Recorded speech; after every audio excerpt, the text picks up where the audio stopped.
Que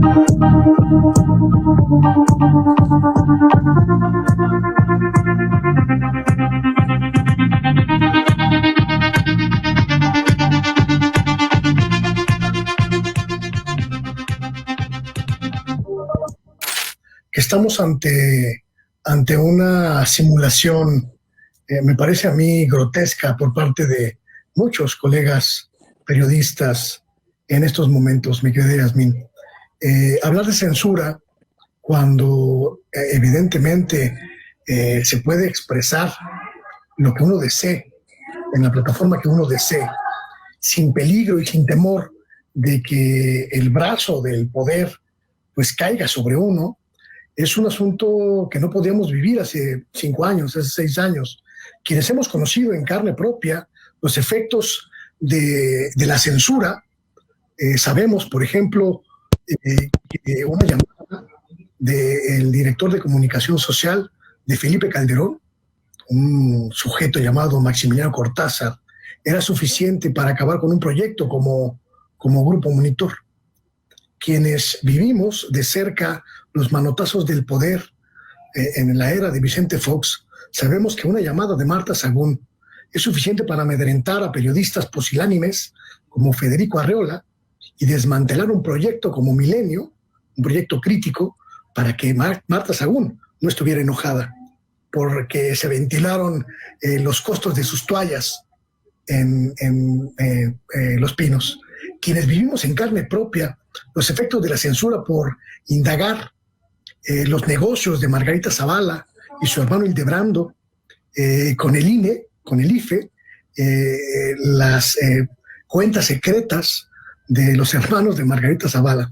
Sabemos que con una llamada era posible desmantelar un medio de comunicación total y mandar al exilio a periodista, o peor todavía. Eso es censura, eso es realmente censura. Y lo que hoy estamos viviendo, cuando un payaso con un achichincle yucateco de comparsa hablan de censura y al mismo tiempo pues pueden ser capaces de expresar incluso groserías, incluso insultos hacia una figura presidencial o política de cualquier índole.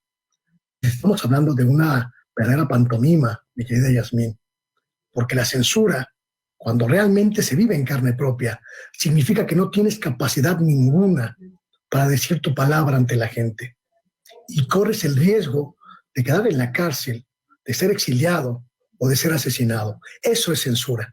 Lo que estamos viviendo en México hoy es una libertad plena en materia de libertad de expresión y es una libertad plena en materia de libertad de información.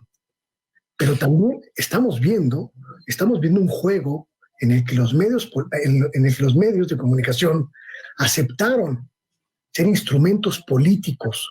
Por eso les molesta tanto la conferencia mañanera, porque es el espacio donde se está rompiendo el cerco de silencio en torno del gobierno del presidente López Obrador, porque es el espacio en el que millones de mexicanos y mexicanas se enteran de lo que no van a encontrar en los medios de comunicación, porque es el espacio donde las ciudadanas y los ciudadanos pueden ejercer su derecho de enterarse de lo que está haciendo un gobierno, y no lo van a encontrar en estos medios de comunicación que decidieron rendirse a otros poderes o que decidieron simplemente claudicar de su función social de informar a la sociedad. Me parece que es importantísimo que la gente tenga claro que es el momento, y lo digo abiertamente, de desenmascarar a los farsantes, desenmascarar a las farsantes, que durante muchos años abrevaron del dinero público, sirvieron al poder en turno y hoy que fueron desplazados, que fueron desplazadas, porque este gobierno se planteó como una necesidad inicial no darles más recursos, pues están enojados, están enojadas. Es el momento de poner las cuentas en claro. Ya lo decía muy bien el estimadísimo Juan Pablo Becerra. Muchos medios de comunicación tienen negocios alternos. Es momento de esclarecerlos. Es momento de saber quién financia a estos medios. Es momento de saber qué manos están detrás de estos medios, porque ahí va de por medio la salud de nuestra democracia y la salud de nuestra sociedad. Fíjate cómo Yasmín llama farsantes a estos hipócritas, porque son hipócritas, hay que ser sinceros, que no se quitan la máscara. Es una relación de amor y odio. No pueden tampoco ocultar que el día se les va opinando sobre lo que se habló en la mañanera. No pueden vivir sin la agenda que marca desde muy temprano el presidente Andrés Manuel López Obrador en Palacio Nacional, Yasmín.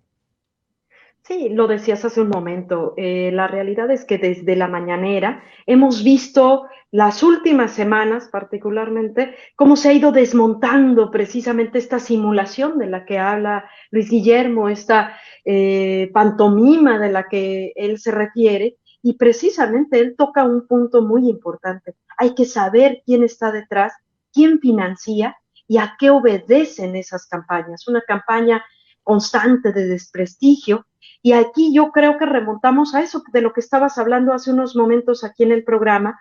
Se hablaba del poder político. ¿Quién tiene el poder político en este país? ¿Quién tiene el poder social? Y ahí hay que tener mucho cuidado, hay que tener mucha empatía con la ciudadanía, porque van de la mano.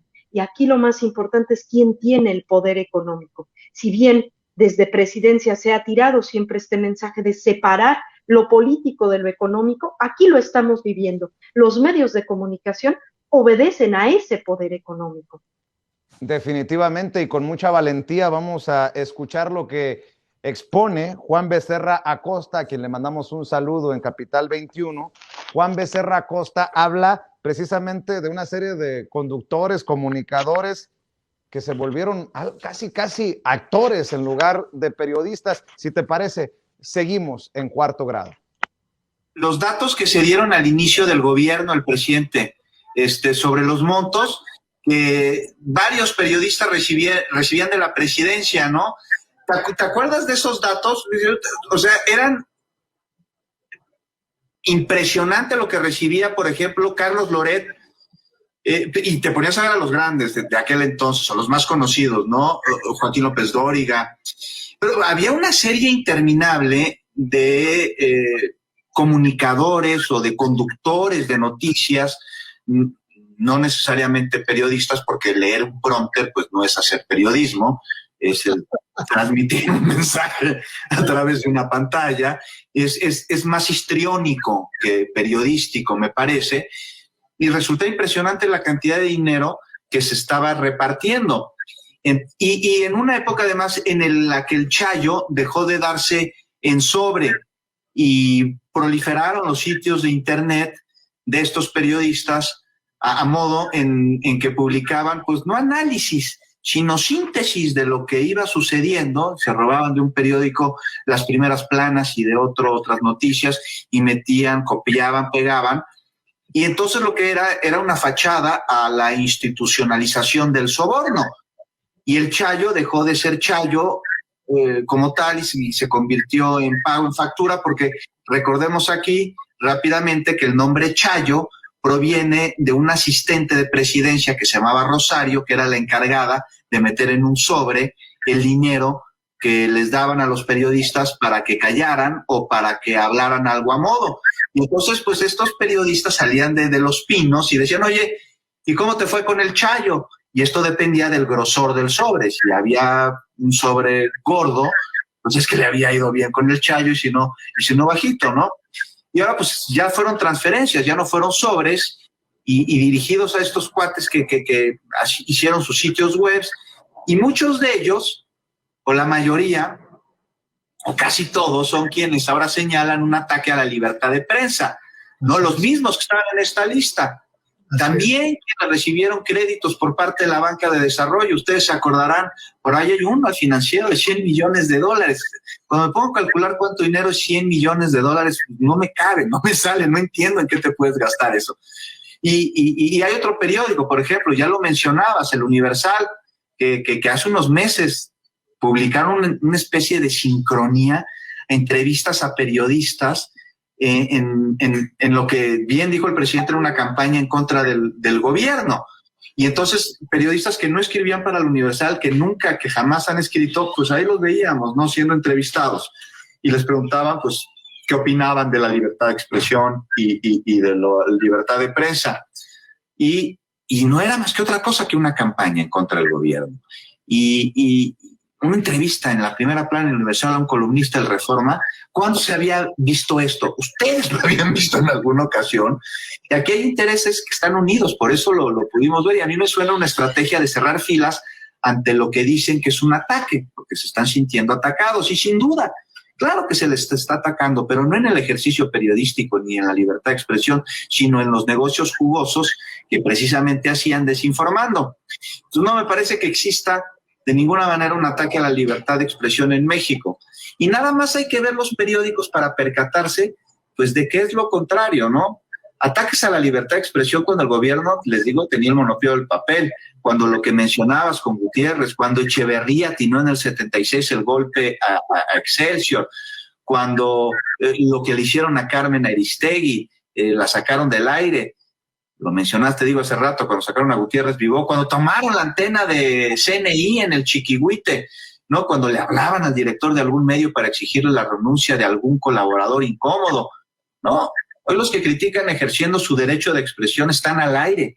Ellos publican sus análisis, pero dicen que les vulneran sus derechos cuando se les señala con datos que desmienten sus notas. Y pues es que hay que ver nada más la cantidad de desmentidos que hay en los periódicos, ¿no? Pues, o sea, no cabrían ya en Reforma la enorme cantidad de desmentidos y los meten hasta en la página 26, no en la 27 porque es impar y tiene más impacto. Y ahora, también el presidente les contesta, y sí, los ridiculiza, incluso les denota. Ahora, aquí hay que preguntarnos, ¿afecta al periodismo lo que se dice en la mañanera? Yo no lo creo. Yo lo que siento es que abre el debate. Bueno, y nada más para agregar, Yasmín, ¿quiénes son los que están pagando? Si no es el gobierno, pues los que están viendo afectados sus intereses y que son los damnificados de los privilegios que cada vez son menos con este gobierno de austeridad de la 4T. Sí, que ahora se sienten súper ofendidos y se sienten aludidos, por supuesto. Y hay que aclarar, si bien se ha estado marcando y señalando esto que se ha llamado los telemontajes, que también lo señalabas hace rato, aquí hay que puntualizar, el asunto no son con las personas, o sea, es decir, no estamos señalando a estas personas, estamos señalando la práctica, y esa práctica hay que erradicarla. Qué mejor que sean ustedes, me refiero a Luis Guillermo, a Juan Becerra, a ustedes del equipo de Sin Censura, los que platiquen, los que narren cómo se está dando este proceso de reivindicar este oficio que es el periodismo. Y precisamente Luis Guillermo Hernández habla de cómo la sociedad ha cambiado. Ojalá que usted exija más y mejores contenidos y que me haga válido eso que siempre le pido, que no crea ni en nosotros a ojos cerrados. Precisamente para cerrar, Luis Guillermo Hernández. Estamos ante una sociedad distinta de la que había en México hace 20 o 30 años, y creo también que estamos ante una sociedad madura que ha entendido perfectamente quién es quién en materia de medios de comunicación. Porque esta sociedad es la misma que dejó de escuchar estas voces mediáticas que decían: él es un peligro para México, no votes por Morena, porque, etcétera, ¿no?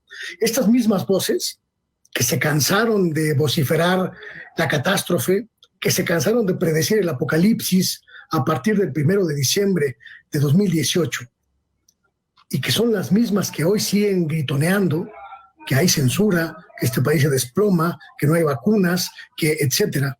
Estas mismas voces ya fueron totalmente desacreditadas por el grueso de la sociedad mexicana, porque ya no les creyó, porque a pesar de esos gritos, a pesar de esas insistencias, decidieron la alternativa del cambio y decidieron la alternativa de una transformación para nuestro país.